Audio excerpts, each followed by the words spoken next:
Now we are going to make a Google Sheet to collect the responses in. Click the Responses tab.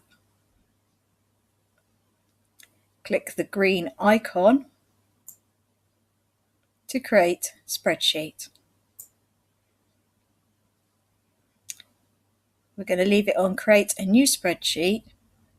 It will automatically appear alongside our form and press Create.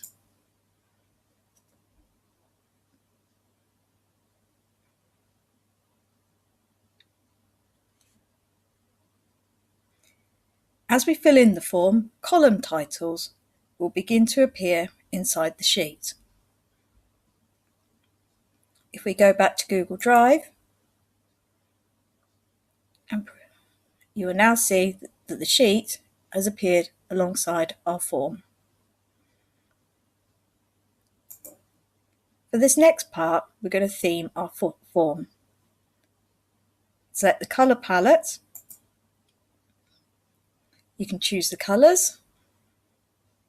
I'm going to select a theme.